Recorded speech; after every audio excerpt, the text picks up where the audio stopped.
अपने आप में विश्वास करना मुश्किल है और क्यों नहीं होगा। आपके दिमाग में 70,000 थॉट्स आते हैं, एक साल में नहीं, एक महीने में नहीं, एक दिन में। और इसमें से 90% होते हैं आपके सबकॉन्शियस माइंड में। लेकिन अगर ये 90% थॉट्स आपके नेगेटिव होंगे तो आप लॉन्ग टर्म में कोई टेक्निक यूज नहीं कर पाओगे। क्या होगा अगर ये थॉट्स आपके कंट्रोल में हो, अगर आप अपने ऊपर विश्वास कर पाए, आप कितनी जल्दी अपने गोल्स अचीव कर पाएंगे, आप कैसे अपनी ड्रीम लाइफ जी पाएंगे। यही सीखने के लिए आज मैं आपको दूंगा बिलीव इन योरसेल्फ की बुक समरी। तो क्या है ये सबकॉन्शियस माइंड? सिंपल वर्ड्स में ये हर वो चीज है जो आपके दिमाग में चलती रहती है। नहाते हुए जो आइडियाज आते हैं वो आते हैं आपके सबकॉन्शियस माइंड से। लिफ्ट में घुसते ही अगर डर लगता है तो वो भी आपका सबकॉन्शियस माइंड है। फेमस साइंटिस्ट नील्स बोर ने पहली बार एटम का स्ट्रक्चर अपने सपने में ही देखा। यही है पावर सबकॉन्शियस माइंड की। लेकिन आप सोच रहे होंगे कि सबकॉन्शियस माइंड का अपने अंदर बिलीव करने से क्या लेना देना। ओके, इस बारे में सोचिए। कभी आपके साथ ऐसा हुआ है कि आपने एक पानी का ग्लास उठाया और आप सोचे थे कि वो खाली है, आपने बस ऐसे ही उठा लिया और उठाते ही आपको एकदम से लगा कि अरे ये तो भारी है। तो यहाँ पे क्या होता है, बेसिकली आपके सबकॉन्शियस माइंड में एक बिलीव था कि ये ग्लास खाली है, तो उसकी वजह से आपने उतनी ताकत नहीं लगाई जितनी आपको लगानी चाहिए थी ग्लास को उठाने में। मतलब कि आपका एक सबकॉन्शियस बिलीव था जिसकी वजह से आपकी ताकत कम हो गई। यही चीज आपकी लाइफ में और हर एरिया में होती है। अगर आप एक बुक लिखना चाहते हैं लेकिन आपका सबकॉन्शियस बिलीफ है कि मैं अच्छा राइटर नहीं हूँ, तो क्या आपको लगता है कि आपका दिमाग आपको सही वर्ड्स देगा? सारे सक्सेसफुल लोग एक्शन इसीलिए ले पाते हैं क्योंकि उनके अंदर एक बिलीफ होता है कि मैं जो भी करूंगा उसमें मैं सक्सेसफुल होऊंगा। आप सोचो आपने अपनी लाइफ में कितनी अपॉर्चुनिटीज मिस करी होंगी सिर्फ अपने बिलीव्स की वजह से। लोग मुझे पसंद नहीं करेंगे, मेरे जेनेटिक्स नहीं अच्छे हैं, मैं मेहनत नहीं कर पाता, क्या मैं जैसा दिखता हूँ। तो 4 पॉइंट्स हैं जो आपका सेल्फ बिलीफ बढ़ाएंगे। Number 1, feelings give you power.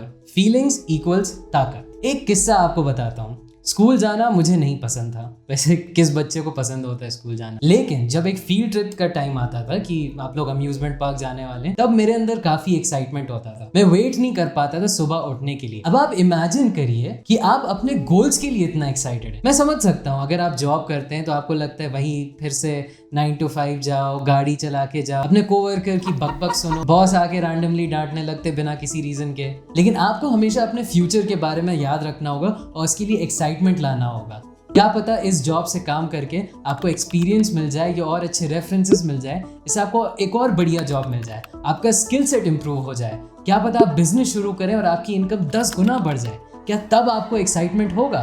क्या तब आप बोर होंगे काम करते हुए? यही है फीलिंग्स का सीक्रेट। फीलिंग्स देती हैं आपको पावर जिससे आप कोई भी काम कर पाएंगे। Second, imagination is everything. Imagination के बिना कुछ भी नहीं होता है। प्रॉब्लम यह है कि 90% लोग नेगेटिव चीजें ही इमेजिन करते हैं। अगर मेरी जॉब चली जाएगी, अगर मेरे साथ कुछ बुरा हो जाएगा, तो ये सारी नेगेटिव इमेजिनेशन का कोई पॉइंट नहीं है। कोई भी बड़ा मॉन्यूमेंट देखो, पिरामिड्स देखो, ताजमहल देखो, बुर्ज खलीफा देखो, ये सब पहले किसी आर्किटेक्ट की इमेजिनेशन में थे। निकोला टेस्ला का एक एग्जाम्पल है कि जब वो अपने किसी नए इन्वेंशन के बारे में सोचते थे तो वो कुछ लिखते नहीं थे, वो बस उसके बारे में सोचते रहते थे। किसी भी इन्वेंशन के अलग अलग पार्ट्स वो अपने दिमाग में विजुअलाइज करते थे, उनके डायमेंशंस के बारे में सोचते थे, और जब उनको लगता था कि उनके सबकॉन्शियस दिमाग में पूरा आइडिया कंप्लीट हो गया है, तभी वो अपने कॉन्शियस ब्रेन को यूज करते थे और अपने इन्वेंशन पे काम करते थे। Third point, becoming a genius. बुद्धिमान, प्रतिभावान। दुनिया के जितने भी रिकॉग्नाइज जीनियसेस हैं, निकोला टेस्ला, आइंस्टाइन, मोजार्ट, इन सब लोगों के पास एक बहुत ही पावरफुल विजुअलाइजेशन एबिलिटी थी। जोसेफ मर्फी कहते हैं कि जीनियस एनर्जी ऊपर से आती है और फिर आपके अंदर से फ्लो करती है। वो अपने एक दोस्त का एग्जाम्पल देते हैं जो एक पोएट थे। वो कहते थे कि जब उनको कोई पोएम लिखनी होती थी तो वो लव के बारे में, कंपैशन, नेचर, अच्छी चीज़ों के बारे में सोचते थे और फिर उनके अंदर से ऊपर से कहीं से वर्ड्स आने लगते थे और वो पोएम लिख लेते थे। तो लेसन यहाँ पे हमारे लिए ये है कि हमें जीनियस एनर्जी फ्लो करवाने के लिए अपना ईगो हटाना होगा। फॉर एग्जाम्पल, अगर आप सोचें कि अरे यार मुझे बहुत अच्छे से लिखना है, या मैं अच्छे से नहीं लिख पाऊंगा, या ये काम जो मैं करूंगा ये बेस्ट होगा, तो वहां पे आप अपना ईगो ला रहे हैं और ऊपर से एनर्जी फ्लो नहीं करेगी।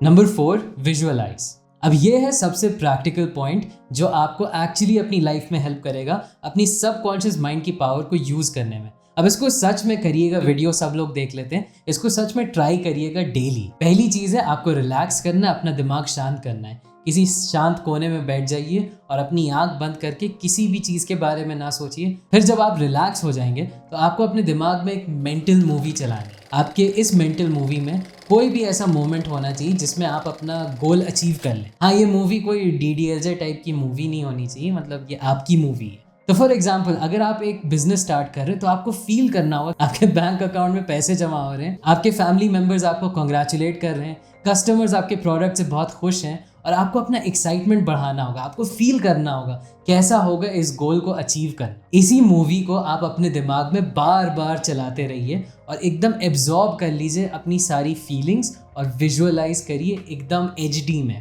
4K में। और यही है सबसे प्रैक्टिकल लेसन जो मैं आपको इस बुक से दे सकता हूँ कि रिलैक्स करिए और एक मेंटल मूवी प्ले करिए। अब आप थोड़ा सोच रहे होंगे कि आगे क्या करना है, और यही टाइम आता है बुक रिव्यू का।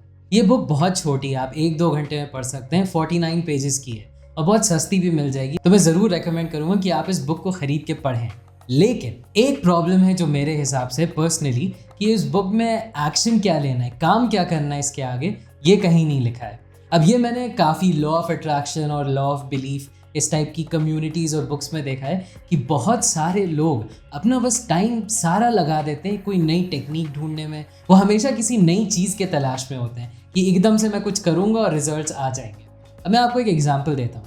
आर्नोल्ड श्वार्ज़नेगर विजुअलाइजेशन के बहुत बड़े फ़ैन थे। उन्होंने अपनी बायोग्राफी में लिखा है कि वो बहुत गहरी सोच में चले जाते थे, अपने आप को इमेजिन करते हुए कि वो मिस्टर ओलंपिया के स्टेज पे हैं और उनको गोल्ड मेडल मिल रहा है, और आखिरकार उनको वो गोल्ड मेडल मिला उसी स्टेज पे। लेकिन अब आप इमेजिन करिए, अगर आर्नोल्ड और कुछ ना करते, वो बस विजुअलाइज करते, वो जिम जाके भारी वेट्स नहीं उठाते, तो क्या वो मिस्टर ओलंपिया जीत पाते? तो मेरा ये मानना है कि बिलीव्स और माइंडसेट ये आपके दिमाग में एक सीड डालता है, बीज। ये आपके दिमाग में जाता है और फिर इसके साथ आप जब एक्शन लेते हैं तब ये उग पाता है और कुछ खूबसूरत बन पाता है। अब अगर आप एक बीज लें, उसको मिट्टी में फेंक दें, उसके ऊपर ध्यान ना दें, पानी ना दें, धूप ना दें, और फिर वो पेड़ नहीं बनेगा, तो क्या आप डिसअपॉइंटेड होंगे? आपको एक बीज को एक पेड़ बनाने के लिए मेहनत करनी पड़ेगी। बीज के बिना पेड़ नहीं आएगा, लेकिन उसकी देखभाल करे हुए भी पेड़ नहीं आएगा। तो दोनों चीज़ें बहुत इंपॉर्टेंट है, बिलीव्स और माइंडसेट और एक्शन लेना। मेरे हिसाब से power of your subconscious mind सबसे ज़्यादा इफेक्टिव तभी होगा जब आप उसके साथ एक्शन लें। आपका सेल्फ बिलीफ तो होना चाहिए, लेकिन उसके साथ आप काम नहीं करेंगे तो आपका सेल्फ बिलीफ आपको बस एरोगेंट बना देगा। आप लोगों को बताते फिरेंगे कि मैं करोड़पति बनने वाला हूँ, लेकिन एक पॉइंट आएगा जब लोग भी आपसे पूछेंगे कि भाई तुमने क्या किया अपनी लाइफ में। जोसेफ मर्फी की एक और बुक है the power of your subconscious mind, उस पर भी मैंने बुक समरी बनाया है, जो आप यहाँ या यहाँ कहीं क्लिक करके देख सकते हैं। और हाँ, मुझे ज़रूर बताइएगा कॉमेंट्स में कि आपको ये वीडियो कैसा लगा और आपको किस टाइप का फॉर्मेट पसंद है। कुछ नया ट्राई कर रहा हूँ मैं, फीडबैक इज अप्रिशिएटेड। अभी के लिए बस इतना ही, एंड थैंक्स फॉर वॉचिंग।